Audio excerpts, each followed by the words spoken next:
Hello friends, welcome you all to the very innovative foundation course of Bhande Sir Academy.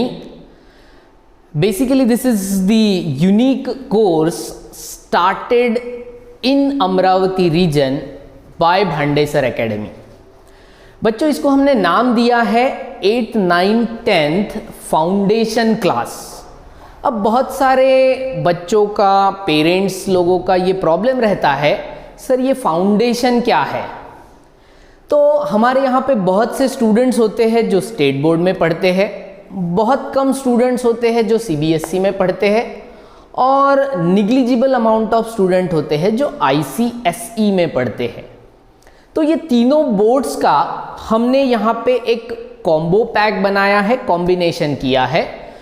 और जो school level पे exams होती है various types की, अपनी यूनिट टेस्ट और फाइनल टर्म एग्ज़ाम छोड़ के बाकी एग्ज़ाम्स जिसमें ओलंपियाड जैसी एग्ज़ाम्स है, उस एग्ज़ाम का सिलेबस हम यहाँ पे कवर करने की कोशिश कर रहे हैं। और ये फाउंडेशन क्लास 8th के लिए अलग है, 9th का अलग है और 10th का अलग है, depending upon their grasping power and the amount of time they are having. So this unique course is designed by the faculties of Bhande Sir Academy for the students of Bhande Sir Academy. You will never find this type of syllabus anywhere in the Vidarbha region. अब आप जब ये आपके दोस्तों को या parents लोग जब अपने दोस्तों को इसके बारे में बताते हैं तो बहुत बार एक नॉर्मल क्वेश्चन आता है जो मैं आपके सामने थोड़ा सा रखना चाहता हूँ। अभी से क्या ज़रूरत है, अभी तो जस्ट हम 8th में गए हैं, अभी से क्यों हम आईआईटी की प्रिपरेशन करें, अभी 4 साल टाइम है, etcetera etcetera etcetera. See friends, when you are targeting something, always keep in mind that target is say beyond 4 years. आप में से बहुत सारे लोगों ने ओलंपिक गेम्स ये नाम सुना होगा। अभी वो ओलंपिक गेम्स पोस्टपोन हो गए हैं, अदरवाइज वो इसी साल होने वाले थे in the year 2020। And for the preparation of 2020 Olympic games, players are start their preparation way back in 2016, means just after the completion of 2016 Olympic Games, so many players starts their preparation for 2020. क्यों? वो भी बोल सकते थे अभी तो 4 साल और बाकी है, बहुत टाइम है, बट ऐसे चीज़ों में टाइम मैटर नहीं करता है। What matter is your every action, and that smaller steps moving towards your target makes the difference. So friends, हम ये फाउंडेशन कोर्स, फाउंडेशन क्लास का आज का हमारा पहला वीडियो है और पहला वीडियो जिसमें हम बहुत ही बेसिक बातें करने वाले हैं। और हम शुरू करते हैं आज का हमारा ये class. Once again, I welcome you all to this first class of foundation course where we are initially dealing with science, particularly chemistry. Chemistry is an integral part of our life. Chemistry को आप day to day life से अलग नहीं कर सकते हो। बहुत सारी ऐसी एक्टिविटीज़ है जहाँ पे केमिस्ट्री इन्वॉल्व है। अगर मैं आपको एग्जाम्पल के तौर पे कहूँ तो आपने मैंने जो भी अभी कपड़े पहने हैं उसमें भी केमिस्ट्री इन्वॉल्व है, उसमें भी केमिस्ट्री इन्वॉल्व है। अभी समर सीजन चल रहा है तो कपड़े पहनने का एक अपना पैटर्न होता है। When we enter into rainy season, उसमें हम यूजुअली रेनकोट्स प्रिफर करते हैं बाहर जाने के लिए। And when it comes to a winter, जो कि अमरावती में बहुत कम रहता है, मगर फिर भी हम उस वक्त प्रिफर करते हैं woollen clothes. So why all these varieties are required? Basic answer इसका ये है कि sir depending upon the conditions हमको अपने ड्रेसिंग सेंस में भी चेंज करना पड़ता है। और हम ये ड्रेसिंग सेंस पे ही आज से अपना लेक्चर स्टार्ट कर रहे हैं, जहां पे हम बात करेंगे सिंथेटिक फाइबर्स, और इसके नेक्स्ट हाफ में हमारी बात होगी अबाउट प्लास्टिक्स। दोनों भी वर्ड्स ऐसे हैं जिसके साथ में आप ऑलरेडी फैमिलियर हो, थोड़ा बहुत उसके बारे में आपको पता है, बट अब मैं आपको उसके बारे में बहुत कुछ बताने जा रहा हूं। Friends, when we consider clothes, you can say this is the basic need of each and every human being। आपने 5th, 6th, 7th स्टैंडर्ड में पढ़ा होगा basic needs of human being, food, shelter, clothes, food, shelter, clothes, अन्न, वस्त्र, निवारा।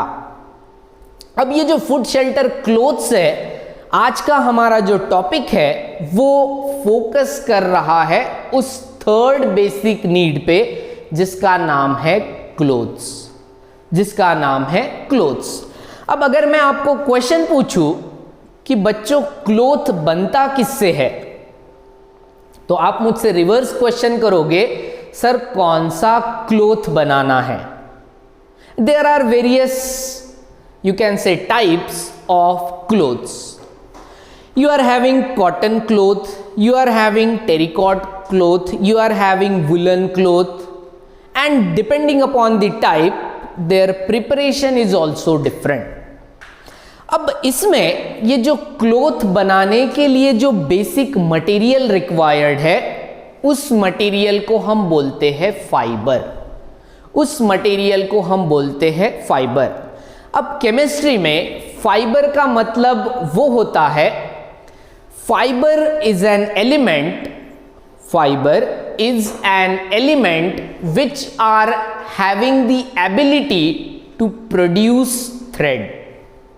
Means जिस material से धागा बन सकता है उसको हम बोलते हैं फाइबर। अब इसका बेस्ट एग्जाम्पल डेफिनेटली आपको पता है, दैट इज कॉटन। कॉटन बहुत सारे लोगों ने और सारे लोगों ने देखा होगा। उस कॉटन में से जब हम धागा निकालने की कोशिश करते हैं तो इजीली वो धागा उसमें से निकल जाता है, and that thread is then you can say stored in the form of yarn means bundle of thread का एक बंडल होता है। वो बंडल फिर कन्वर्ट किया जाता है प्लेन क्लोथ में, जिसको हम कपड़ा बोलते हैं, और फिर वो कपड़ा आगे जाके क्लोथ में कन्वर्ट होता है। ये सारी प्रोसेस है जो आज हम देखने वाले हैं। मैं सिर्फ आपको अभी एक बेसिक इंट्रोडक्शन दे रहा हूं। अब ये जो क्लोथ के बारे में हम डिस्कस कर रहे हैं, तो ये क्लोथ्स या फाइबर्स बेसिकली दो टाइप्स के होते हैं। First is called as natural fibre, और अगर पहला नेचुरल है तो दूसरा वर्ड आ जाता है आर्टिफिशियल, और जिसको हम बोलते हैं मैन मेड फाइबर्स।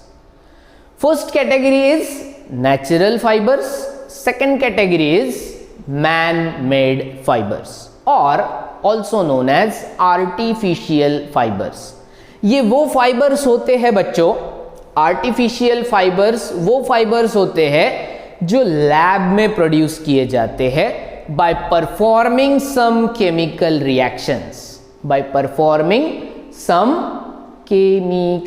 रिएक्शंस। और जहां पे भी केमिकल रिएक्शंस ये वर्ड आएगा, बैकग्राउंड में एक सब्जेक्ट चलता है, जो सब्जेक्ट का नाम है chemistry, and that's why chemistry is an integral part of our life. So let us focus on the first point of this chapter, और उस पॉइंट का नाम है नेचुरल फाइबर्स। जैसे मैंने ऑलरेडी एग्जाम्पल आपको बता दिया है नेचुरल फाइबर्स का, तो ये natural fibres thin thread of natural or artificial substance, especially one that is used to make cloth or rope. ये जो मैंने आपको एक्सप्लेन किया है वही पॉइंट्स आपको मेरे पीछे दिख रहे होंगे। तो इसमें से आप या तो क्लोथ बनाते हो या आप रोप बनाते हो, जिसको हम रस्सी बोलते हैं। There are various uses of cloth as well as rope. अब ये नेचुरल फाइबर्स और दूसरा है सिंथेटिक, या जिसको हम आर्टिफिशियल या मैन मेड फाइबर्स भी बोलते हैं। सिंथेटिक, आर्टिफिशियल और man made fibres.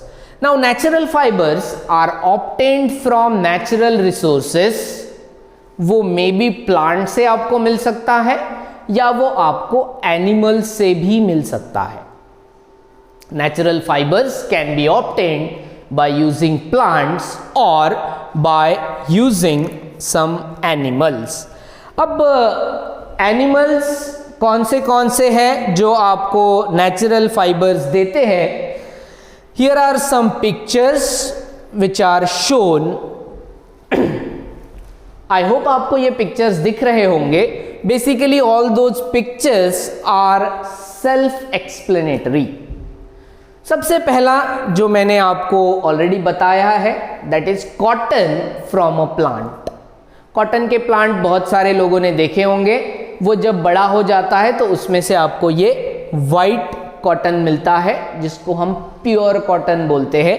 Second, silk from the silk worm. इसको रेशम बोला जाता है और उसका एक कीड़ा होता है, सब में नहीं होता है, वो अलग वाला। रेशम का जो कीड़ा होता है वो ये रेशम बनाने का काम करता है। थर्ड है वुल फ्रॉम शिप। ये आपने कहीं तो भी ज्योग्राफी नाम के सब्जेक्ट में पढ़ा होगा, जब आपने व्हाट यू कैन से जम्मू कश्मीर इधर का थोड़ा सा ज्योग्राफी अगर पढ़ा होगा तो। अभी तो थोड़ी वो बदल गई है ज्योग्राफी, बट पहले वाले में आपने डेफिनेटली ये पढ़ा होगा। Next is linen from flax plant. फिर से ये कॉटन का थोड़ा सा अपडेटेड वर्जन होता है, again from plant. And next hair fibres from rabbits and goats. So ये सारे जो एग्जाम्पल पीछे दिख रहे हैं वहां पे कहीं तो भी प्लांट है या कहीं कहीं एनिमल्स है। So natural fibres can be obtained from plants as well as from animals. अब क्या ये फाइनल है? तो नहीं, ये आपके लिए रॉ मटेरियल है। ये आपके लिए रॉ मटेरियल है and you have to process this raw material in order to get your final product. So हमको जो क्लॉथ चाहिए पहनने के लिए वो डायरेक्टली इससे नहीं मिलेंगे। ये उसका एक बेस है, ये उसका स्टार्टिंग मटेरियल है, जिसके ऊपर प्रोसेस करने के लिए हम यूज करते हैं केमिस्ट्री। प्रोसेस करने के लिए हम यूज करते हैं chemistry. I hope all these examples are clear to you. These are the examples of natural fibres. कौन से? Natural fibres. Now in detail we will discuss about the plant fibres and second is, कौन सा है second? Animal fibres. अब जैसे plant fibres के हमने example देखे हैं, कॉटन, लिनन, उसका ही यहाँ पे एक्सप्लेनेशन दिया है। और थर्ड एग्जाम्पल ऐड किया है and that example is jute. Mostly when we have to prepare bags, तो ये जो जूट होता है इसकी स्ट्रेंथ ज़्यादा होती है। कोई भी चीज़ को कैरी करने के लिए स्ट्रेंथ लगती है और इसीलिए जो बैग्स बनाई जाती है वो यूजुअली जूट से बनती है। अब इसमें कॉटन के अपने एडवांटेजेस डिसएडवांटेजेस है, लिनन के अपने एडवांटेजेस डिसएडवांटेजेस है, जूट के अपने एडवांटेजेस डिसएडवांटेजेस है, जो हम वन बाय वन आगे देखने वाले हैं। फिर आपका क्वेश्चन आ जाता है, सर कॉटन कब यूज करना, लिनन कब यूज करना, जूट कब यूज करना। डिपेंड करेगा आपका एप्लीकेशन कौन सा है।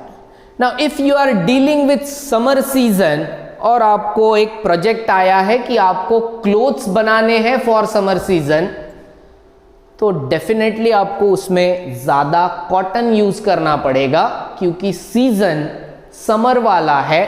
Cotton is having the ability to soak the sweat very easily and from the cotton clothes air can pass very easily. उसमें से आप बहुत अच्छे तरीके से कॉटन सोक कर सकता है, और दूसरा उसमें इजीली हवा पास हो सकती है, सो दैट वो जो एक फीलिंग होती है समर सीजन में वो आपको कॉटन से मिल सकती है। क्लियर? बट अगर आपका प्रोजेक्ट है कि आपको बैग्स बनानी है, तो कॉटन की स्ट्रेंथ, जिसको हम टेंसाइल स्ट्रेंथ बोलते हैं, वो उतनी ज़्यादा नहीं होती, इसीलिए कॉटन उस केस में यूज नहीं होगा। उस केस में आपको जूट यूज करना पड़ेगा। जूट जिससे मिलता है उस प्लांट का नाम भी जूट प्लांट ही है, उसको बोला ही जूट जाता है। ठीक है, जूट, झूठ नहीं, jute, jute plant. So cotton fibres is obtained from cotton plant. It is one of the traditional fibers used in the textile industry. Textile industry means वो इंडस्ट्री होती है जहाँ पे ये रॉ मटेरियल का कन्वर्शन एक कंप्लीट क्लॉथ में होता है। रॉ मटेरियल का कन्वर्शन क्लॉथ में होता है।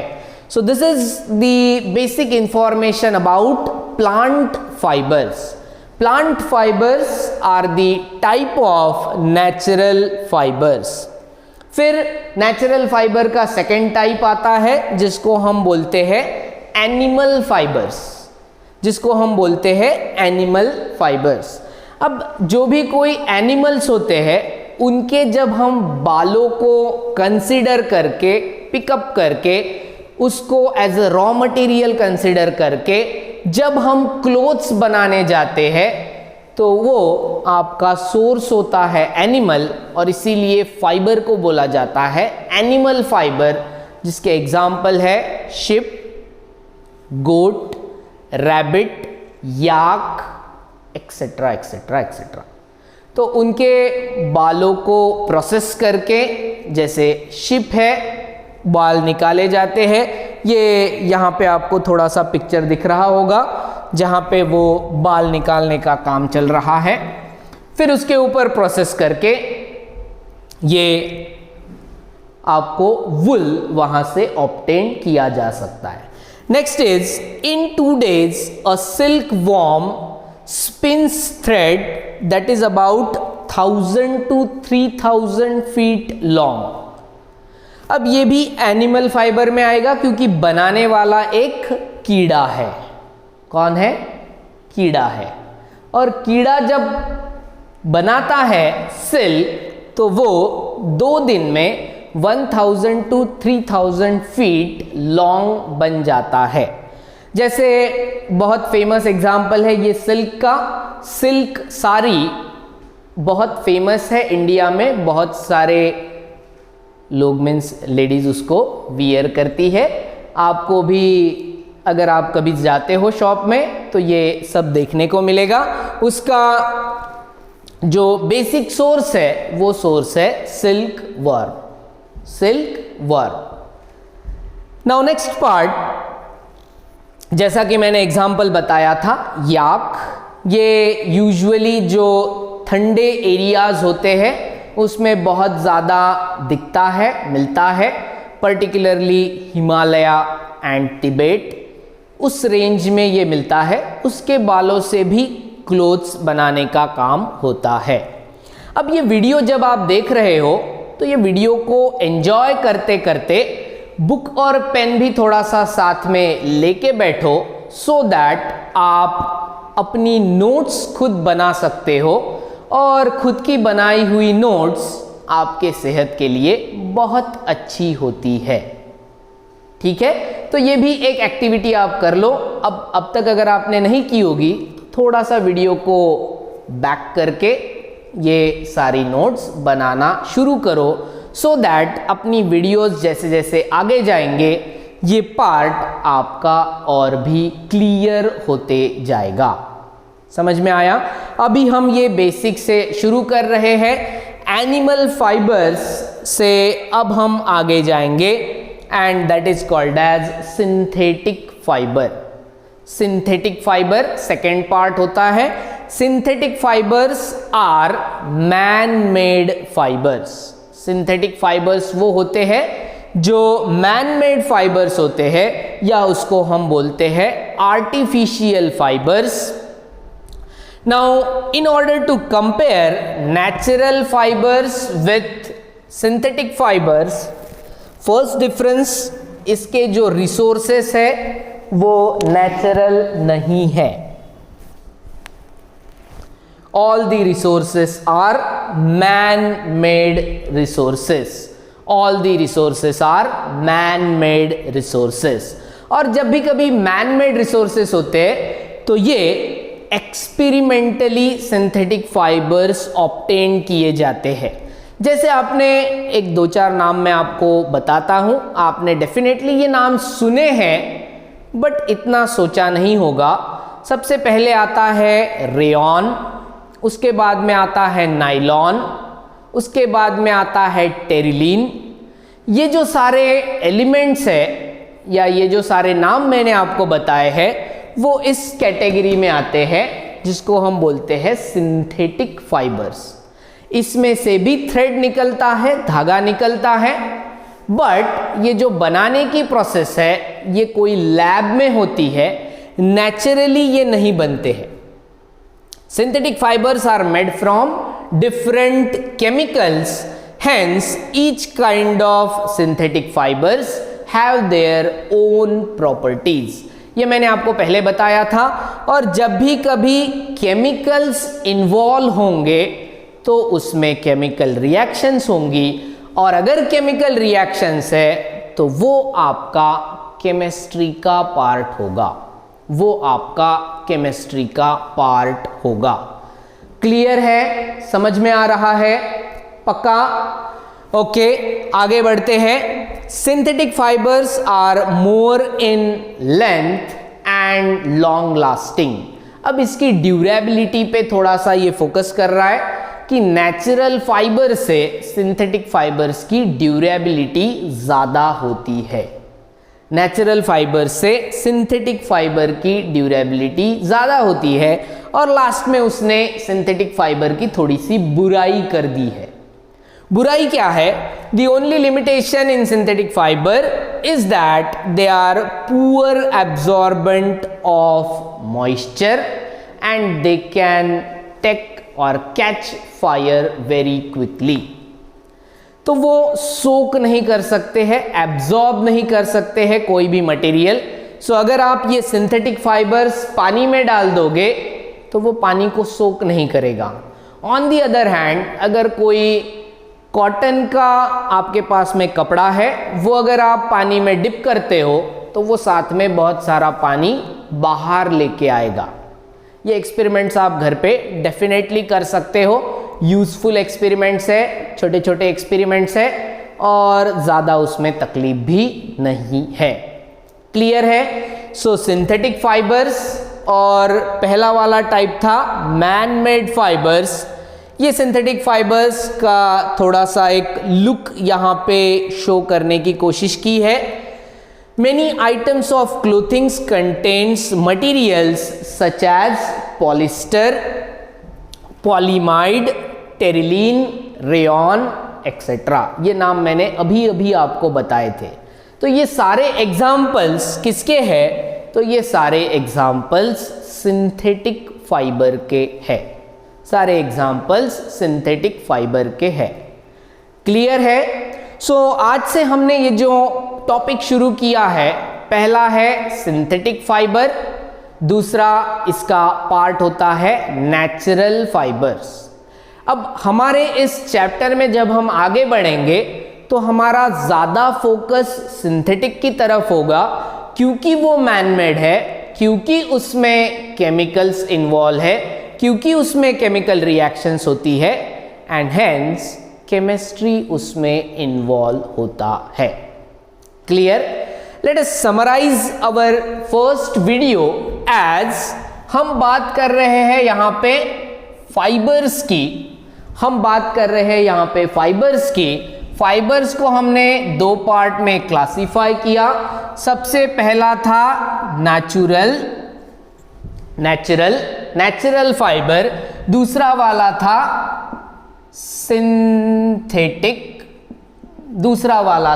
सिंथेटिक।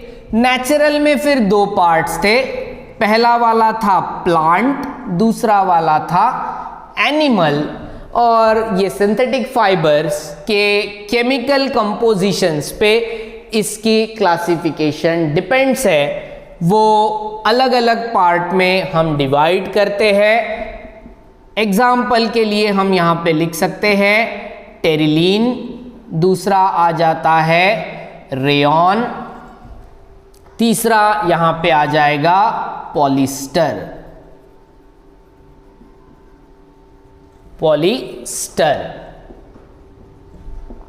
तो ये अलग अलग क्लासिफिकेशन सिंथेटिक फाइबर के, ये दो क्लासिफिकेशन नेचुरल फाइबर के।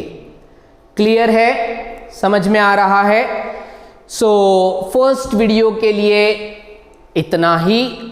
आगे नए वीडियोस, इसकी सीरीज हम लेके आने वाले हैं। सो हमारे साथ में बने रहिए, साथ साथ अपनी नोट्स बनाते रहिए, सारे वीडियोस को एंजॉय करते रहिए एंड मोस्ट इम्पॉर्टेंट पढ़ाई करते रहिए।